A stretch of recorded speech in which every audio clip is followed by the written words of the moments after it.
Hey guys, this is Muzammil Rahman and you're watching my official YouTube channel। और आज हम आपके लेके लाए हैं एक बहुत ही magical video on the most important topic of accounts, that is account and the rules of debit and credit। So please, if you are new to this channel, do keep sharing, do keep subscribing and thanks a lot for your love and support। आज के इस video में हम बात करने वाले हैं किसकी, अकाउंट और rules of debit and credit की। Actually being as a commerce student it takes you years and decades to learn these rules. और बहुत सारे स्टूडेंट्स जो किसी भी कॉम्पिटिटिव एग्जाम के लिए प्रिपेयर करते हैं ना, they don't have time, so they have a limited time and in that limited time they want to do maximum in this minimum time period। तो उन सब के लिए वीडियो है कि how these magical words for this work, for this debit and credit, otherwise it keeps you chaos, it keeps a lot of confusion in students कि कौन सी चीज़ debit होगी, कौन सी चीज़ क्रेडिट होगी, कब डेबिट होगी, कब क्रेडिट होगी, so it creates a confusion। तो आज इस वीडियो में आपके जितने भी डाउट्स होंगे ना वो क्लियर होंगे, लेकिन do keep watching my video till to the end so that you get everything about the rules of debit and credit as well as the account। Okay, सबसे पहले बात करते किसकी, अकाउंट की। What does an account mean? Account किस बला का नाम है? अकाउंट हम कहते किसे हैं, किस टर्म को हम अकाउंट कहते हैं? But we are talking here in terms of accounting. Accounting की हम बात कर रहे हैं, तो अकाउंट किस बला का नाम है? What does an account mean? Account is actually a T-shaped structure, a formal box that gives us information about a particular individual, particular person, particular item or an object। एक ऐसा बॉक्स, एक ऐसा T shaped formal structure जो हमें एक particular person के मुतल्लिक, किसी भी बंदे के मुतल्लिक, किसी भी चीज के मुतल्लिक, किसी भी आइटम के मुतल्लिक उसकी फुल हमें डिटेल्ड इंफॉर्मेशन दे। फॉर एग्जाम्पल, अगर मेरा अकाउंट होगा किसी भी बिजनेस में, Muzammil's account, so every detail about me will be maintained in that account. So account is a T-shaped structure that gives us information, complete information about particular individual, about particular person, about particular object or an item। जैसे land account, ये हमें land के बारे में जितनी भी information चाहिए ना, it will be maintained in the land account. जैसे हम यूजुअली जब भी हम बैंक पे जाते हैं ना, so you are asked to open your own account so that your transactions can be maintained into that account. जब भी हम किसी बैंक पे चले जाते हैं तो आपसे कहा जाता है, बाबा आप अपना अकाउंट खोल दीजिए ताकि हम आपका जितना भी हिसाब होगा ना उसी अकाउंट में मेंटेन कर सकेंगे। तो आपको कहा जाता है आप अपना अकाउंट खोल दीजिए। तो उस अकाउंट में कौन सी इंफॉर्मेशन रहती है? Number first, when you have opened your account, आपने कितना अमाउंट डिपॉजिट किया है वहां पर, and how much amount has been withdrawn by you and what's the remaining balance. इसी तरह से हम बिजनेस में जितने भी ट्रांजैक्शंस होती है ना, जितने भी आइटम्स इन्वॉल्व होते हैं बिजनेस में, चाहे वो पर्सनल हो, इम्पर्सनल हो, यानी रियल हो या नॉमिनल हो, कोई ऑब्जेक्ट हो, कोई मटेरियलिस्टिक चीज हो या कोई बंदा हो, सबके अकाउंट्स हम इसीलिए ओपन करते हैं तो so that we have a total information. एक तो हमारे पास पूरी की पूरी इंफॉर्मेशन रहती है, and number second is that we want to have individual information, क्योंकि उसमें हम जब हम जर्नल बनाते हैं ना, तो we have the information in bulk। पूरी information, day to day transactions are recorded, वो हम पढ़ेंगे जब हम जर्नल पढ़ेंगे इंशाल्लाह। तो लेकिन we maintain the individual accounts as well। क्यों? क्योंकि जब भी कोई बंदा मेरे पास आए, कहे कि यार अब मुझे अपना हिसाब दिखा दीजिए, तो what I did at that time कि I show him or her their own accounts। से अकरम मेरे पास आ चुका है, आदिल आ चुका है, आसिफ आ चुका है, कोई भी बंदा, राम, श्याम, आसिया, इंदिरा भी, एटसेट्रा एटसेट्रा। तो कोई भी बंदा जब भी मेरे पास आता है ना, so I open their account and I show them their information. तो उससे क्या होता है, save my time, my energy, my cost etcetera etcetera. तो हमें अकाउंट से क्या होता है, एक पर्टिकुलर इंसान की, एक पर्टिकुलर ऑब्जेक्ट की, एक पर्टिकुलर इंफॉर्मेशन रहती है, इसलिए ताकि जब भी वो बंदा आए अपना लेन देन के लिए, कोई भी ट्रांजैक्शन के लिए, तो हम उसे पर्टिकुलरली उसका हिसाब दिखाते हैं।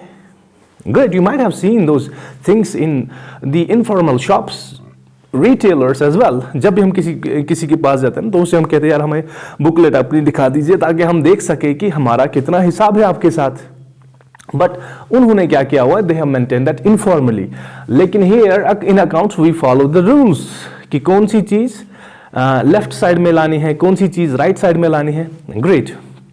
तो account a T-shaped structure, great, which provides us information about particular individual, about particular person or an object or any other item. जैसे लैंड अकाउंट हमें लैंड की इंफॉर्मेशन देगा, हमारे पास कितनी लैंड है, उसका कितना वैल्यू पड़ा हुआ है, उसका कितना कॉस्ट है, और बिल्डिंग कितनी है, उसका हम अलग पर्टिकुलर अकाउंट होगा, building account, machinery account, furniture, fittings, everything that business have does its own account. Great. अब now let's talk of some features, essential characteristics of account. Account में क्या क्या चीज हमारे पास रहती है. Number first, every account does have a title. The first one, every account does have a title. हर एक account का एक टाइटल रहता है. बिकॉज क्योंकि टाइटल से हमें पता चलता है कि ये अकाउंट किसके बारे में है. जैसे भी मैंने एग्जांपल दी थी मुज़्ज़मिल्स अकाउंट, सो ऊपर टाइटल दिया होगा क्या, Muzzammil's account. So my account, your account, land, building, plant, machinery, furniture, fittings, etcetera etcetera. Great. So the first character is every account has a title. Number second, Every account has two sides. हर एक account के दो sides रहते हैं accounts में. One, the left side, and the second one is the right side. Great, you got me right. Left and right, left and right, left side and right side. Left side is popularly known as debit side, and the left side is known as debit side, and the right side is known as what? Credit side. Yeah, you got me right. Left side debit और right side credit. Great. तो उसके बाद क्या होता है कि सबसे पहले every account has a title. Number second, every account has two sides, left and right. And number third, every account is to be balanced. हर एक अकाउंट को हमने एट द एंड बैलेंस करना पड़ता है, and so that we are able to get the difference. वो हम आगे पढ़ेंगे. तो फिलहाल आप दो कैरेक्टर्स याद रख लीजिए. Number first, every account has a title and every account has two sides. Number first, left, that is debit side, and right side, that is credit side. Great. Now let's talk of the types of accounts. Accounts के कितने अक़साम हमारे पास रहते हैं, इन accounting की हम बात करते हैं. So actually we have two ways to classify the types of accounts. We have a traditional approach and we have a modern approach. Traditional and modern. So there are two ways to classify accounts as its classification. पहले हम बात करते हैं किसकी, traditional approach की. In traditional approach we generally से we have three types of accounts. जब हम ट्रेडिशनल अप्रोच की बात करते हैं, पुरानी अप्रोच की बात करते हैं, ओल्ड सिस्टम की बात करते हैं, so our experts said that we have three types of accounts in accounting. हमारे पास तीन तरह के अकाउंट्स रहते हैं अकाउंटिंग में. Number first is personal and the second one is impersonal, and impersonal has been classified into two categories. एक तो personal and the second one is impersonal. लेकिन इम्पर्सनल अकाउंट जो है ना, वो हमारे पास दो तरह के रहते हैं. One is real and the second one is nominal. या तो अब कौन कौन, पर्सनल, रियल एंड नॉमिनल. लेकिन रियल और नॉमिनल किस कैटेगरी में आते हैं? Broadly they come into the impersonal category. अब हम पहले बात करते हैं पर्सनल अकाउंट्स की. पर्सनल अकाउंट, अब just focus on the term personal account. Personal account एक ऐसा account which is to be opened in the business in accounts for any person. जो भी अकाउंट किसी भी पर्सन के लिए खोला जाए, ओपन किया जाए, उस अकाउंट का नाम रखा गया है कि ये पर्सनल अकाउंट. से मुज़्ज़मिल्स अकाउंट, ये personal account because I am the person. Shams's account, Ram's account, Adil's, Asif's account, Shazia's account, Zubaida's account, Nazia's account, etcetera etcetera. Great, these are all personal accounts. अब इम्पर्सनल की बात करते हैं, real account. An account which is opened for the properties means assets of the business whether tangible और intangible, we call that real account. वो account जो किसी भी प्रॉपर्टी के लिए ओपन किया जाए, उस अकाउंट को हम क्या कहते हैं? We call that what?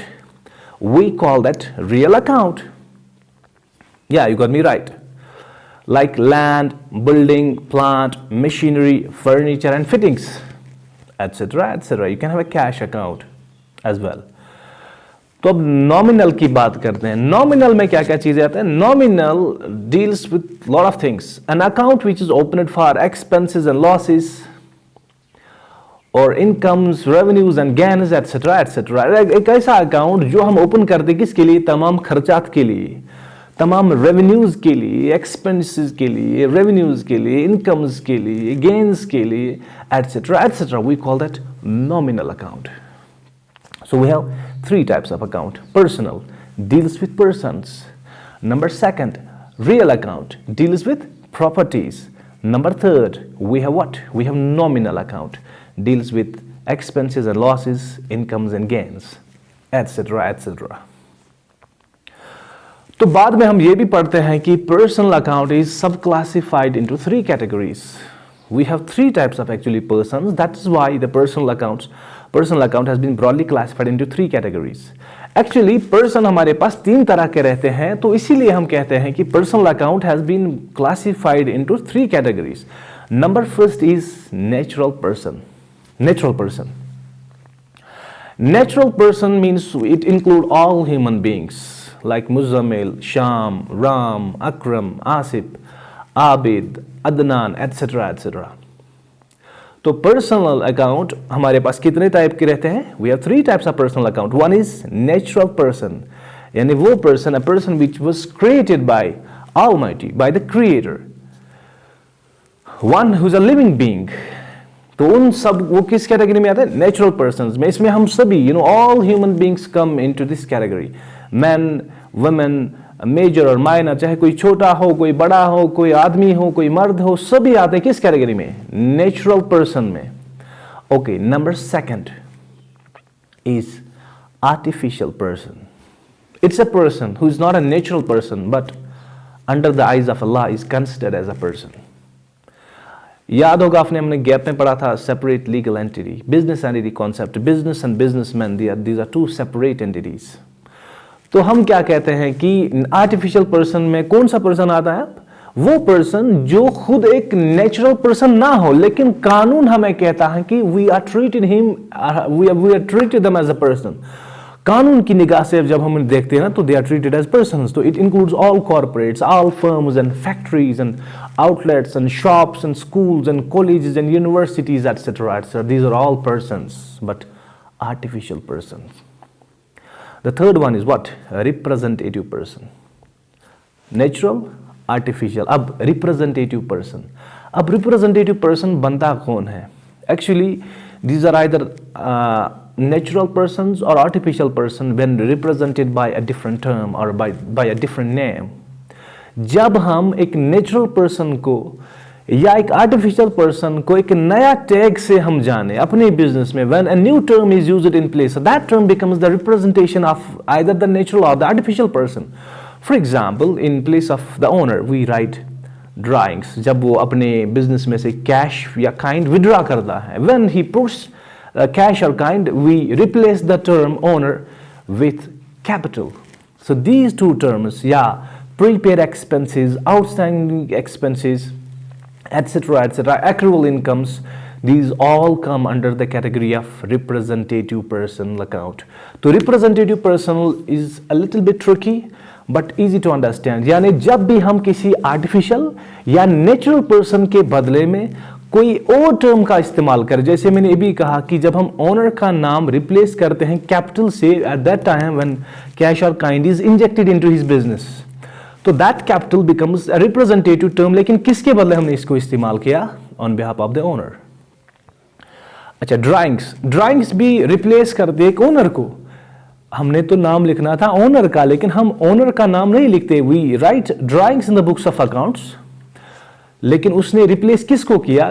उसने रिप्लेस किया ओनर को. तो we call that representative personal account. Hope you got this. So in traditional approach we have three types of accounts. Number first, personal. Number second is real and number third is nominal. कितने? तीन किस्म के accounts हमारे पास रहते हैं, personal, real और nominal. अभी before a few minutes I told you that every account has two sides, one the debit side and the second one is the credit side. अब हमने ये देखना है कि अगर हम किसी पर्सन की बात करते हैं when it is to be debited and when it's to be credited, ये डेबिट कब होगा और क्रेडिट कब होगा. A real account which deals with properties, कब रियल होगा डेबिट और कब होगा credit, because modern accounting is based on what, double entry system of book keeping. Every transaction has two aspects, हर एक ट्रांजैक्शन के दो एस्पेक्ट्स है, एक डेबिट और credit, and both are to be recorded in the books of accounts. और real deals with incomes and expenses, losses, gains, revenues etcetera etcetera. तो याद रखना है कि अब नॉमिनल की जब हम बात करते हैं तो कब डेबिट साइड में एक्सपेंस लिखने हैं, कब कौन सा क्रेडिट होगा नॉमिनल में, इसके लिए we have given some rules, we call them golden rules of accounts. Great. Now let's talk of the personal account first. Personal account का सिंपली हम रूल लिखते हैं, debit the receiver, credit the giver. Debit the receiver, credit the giver. Means चूंकि हम बात करते हैं business की, मतलब जब भी कोई भी बंदा कोई आइटम, कोई कैश, कोई भी चीज बिजनेस से ले रहा हो, any person who is receiving something from the business will be debited. For example, I have purchased goods from any business, so I will be debited at that time. Great. तो मैंने कहीं business से कुछ चीजें ली, कुछ items, कुछ stock लिया हुआ on credit, so I will be debited because I am the receiver, क्योंकि मैं लेने वाला हूं. अच्छा, after some time I have given the cash to that business, जहां से मैंने कुछ आइटम, कुछ चीजें परचेज की थी. तो उस टाइम क्या मैं बना, I become the payer, I become the giver. मैं बना क्या, मैं देने वाला बना, so I will be credited. So personal account का रूल जो है ना, very easy, debit the receiver. जब भी आप किसी भी बिजनेस से कोई आइटम लोगे तो accountant of that business will debit you because you have become the receiver. अच्छा, तो when you give something to the business, cash, kind, anything, as a person, तो उस टाइम आपको क्या किया जाएगा, आपको किया जाएगा credit. Great. So this is the rule for what, for personal account. और उसके बाद हम बात करते हैं किसकी, रियल अकाउंट की. Real account says that debit what comes in, debit what comes in and credit what goes out. हमें याद है कि real account deals with assets, means properties of the business. Simply याद रखना है कि जब भी कोई प्रॉपर्टी आपके बिजनेस में आ रही है, when it's coming in, when the property is coming in, it will be debited. When the property is going out, जब प्रॉपर्टी निकल रही है, for example purchase of a land, उस टाइम लैंड हमारे पास आ रही है, so it will be debited.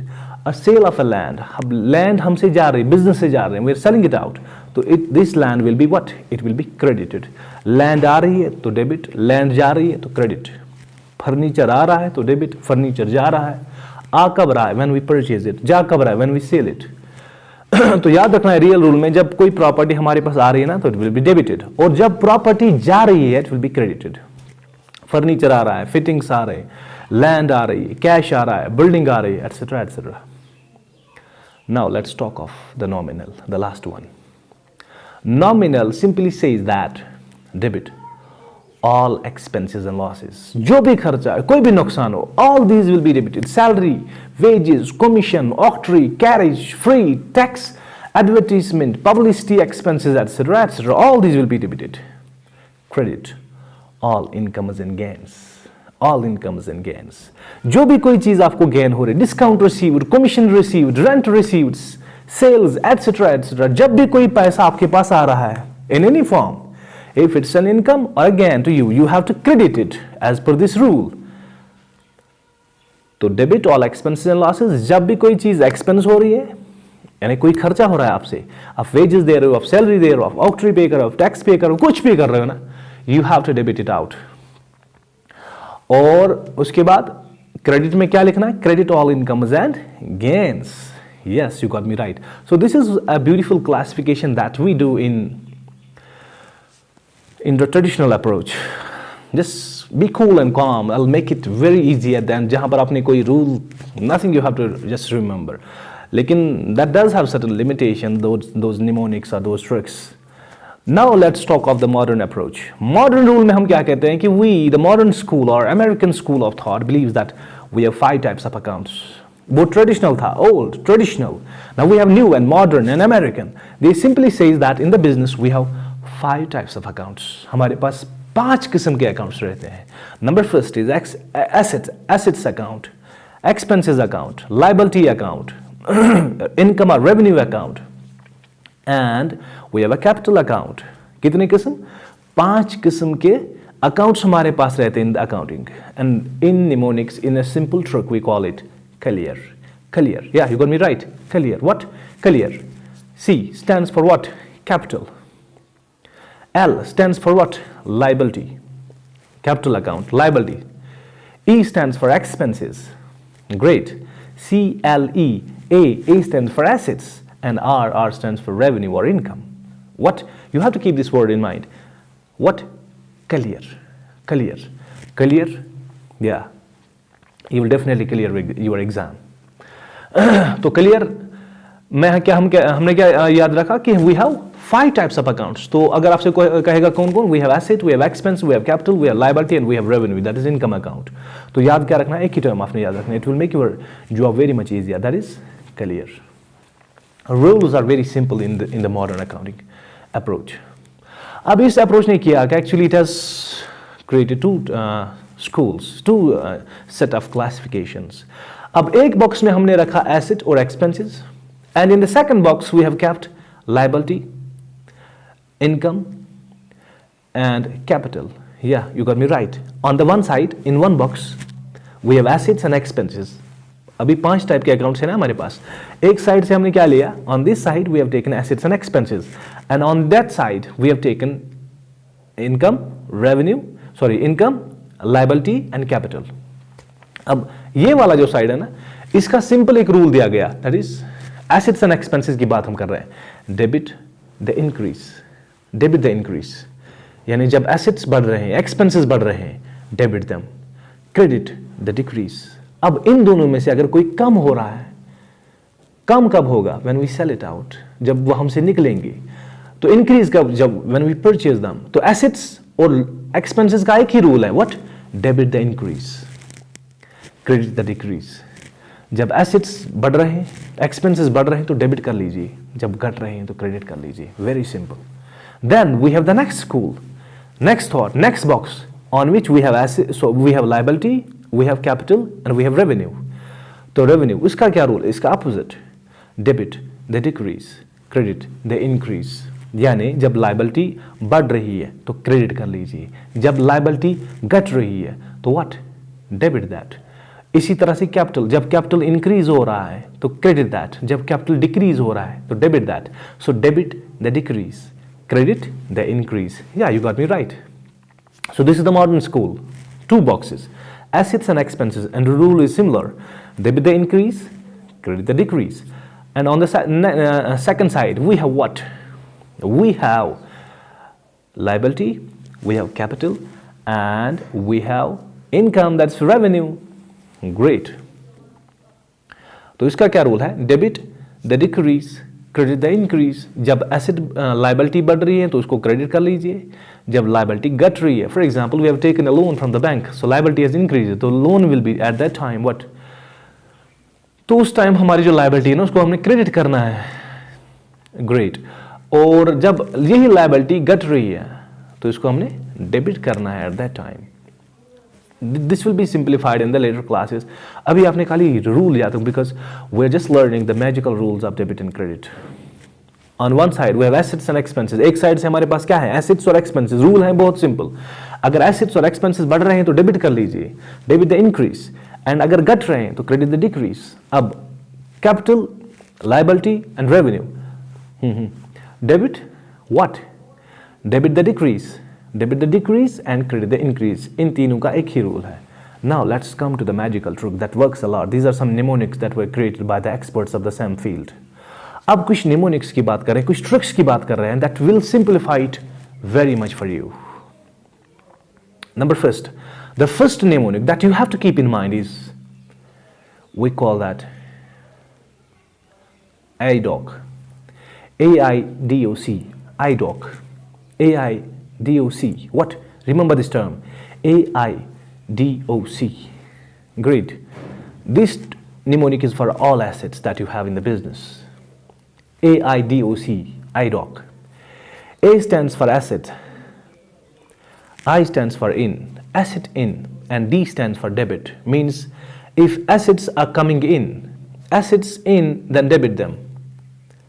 AIDOC, O means out. अगर वो जा रहे हैं, बाहर जा रहे हैं, then credit. AIDOC, IDOC. Just remember this diagram. Apply on for all assets. AIDOC, assets in, debit, out, credit. Hope you got this. Assets in, debit, and out, credit. जैसे लैंड परचेज की, building purchase की, furniture purchase किया, कुछ भी, सो आ रहा है, आ रहा है, आ रहा है, आ रहा है, इंक्रीज, इन. जब भी बिजनेस में कोई एसेट आ रहा है, debit. Out, land sale, building sale की हमने, फर्नीचर सेल आउट किया, जो भी एसेट था ना उसको सेल आउट किया, means out, credit, out, credit, out, credit. AIDOC, IDOC.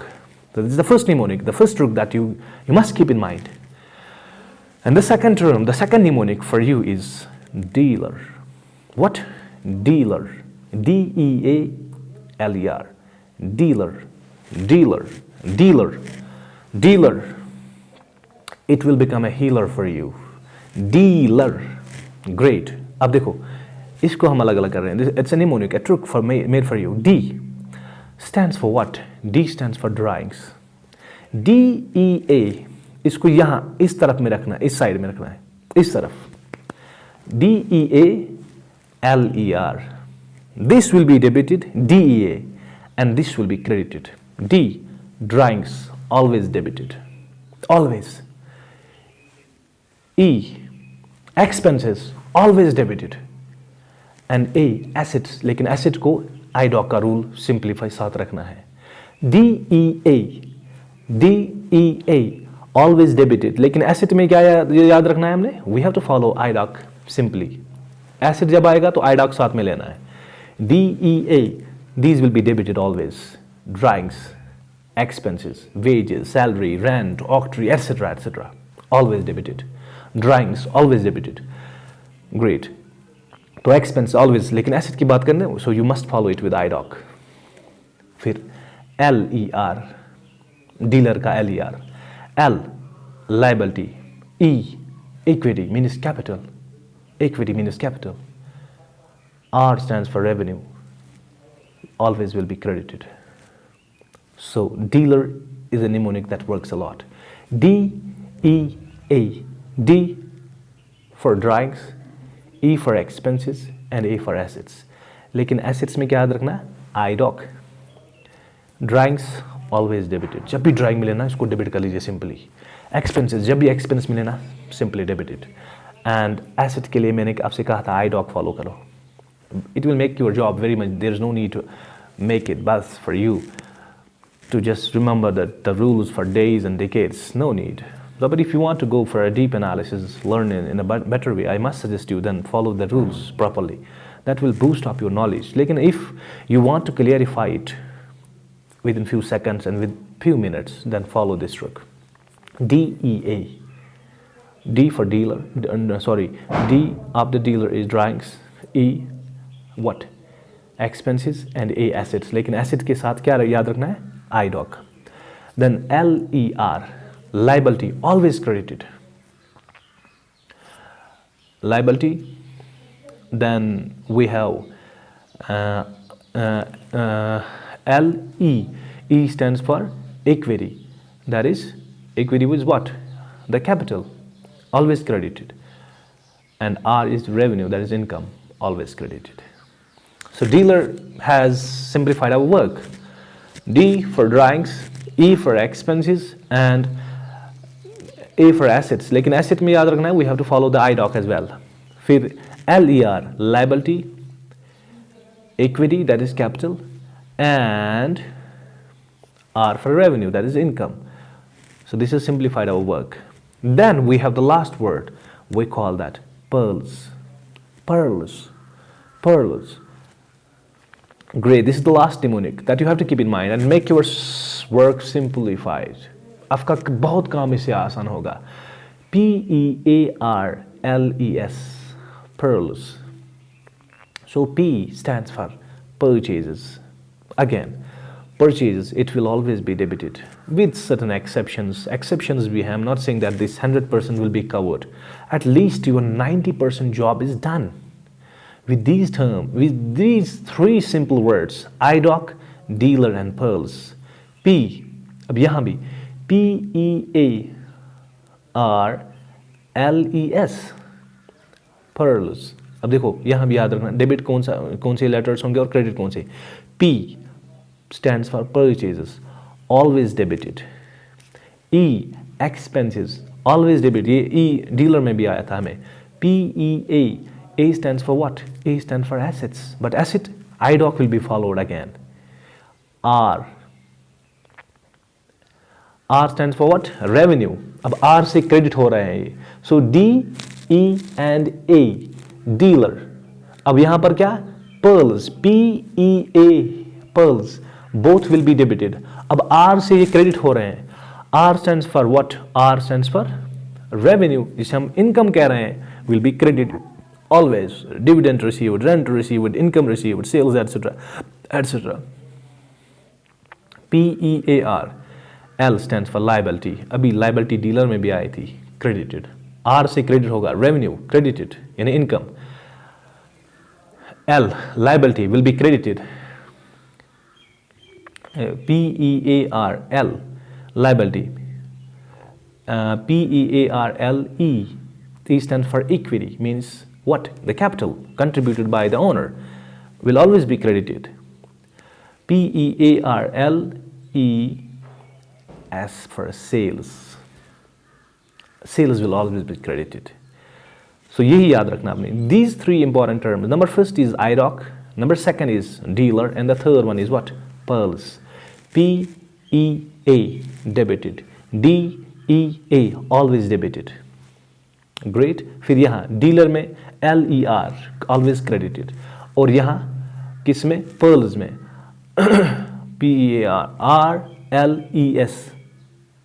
always will be credited. So these are few mnemonics that will work a lot for you. Do not think a lot. If you are facing any competitive exam like IAS, CASE, JKSSB, UPSC, etc., or any board exam, if you want to cover it within minutes, then follow this trick. It works 110% with few exceptions. I'm not claiming that these words will cover everything, but at least your 90% job is done. यार आपने confuse नहीं, अपने आप को बिल्कुल फंस में नहीं फंसाना है. Just do it. Remember these 2-3 words. Number first is IDOC, assets in, debit, out, credit. Then dealer, DEA, drags, expenses and assets, but asset will be followed what? IDOC. DEALER, dealer. Then your job is done. DEA, these three debited, and these three what? Credited. इसी तरह से pearls में P for purchases, E for expenses, A for assets, but assets again followed by IDOC. Asset जब भी आएगा ना, IDOC की formula लगाओ, आपका जॉब हो गया भाई, your job is done.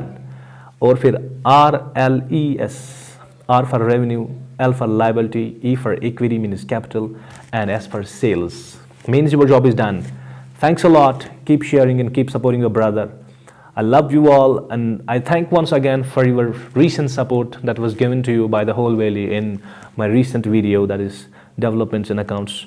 बहुत प्यार, and within few days it has got around 1.5k views. वो मेरे लिए बहुत ज़्यादा हैं as a beginner. Thanks a lot once again, and love you.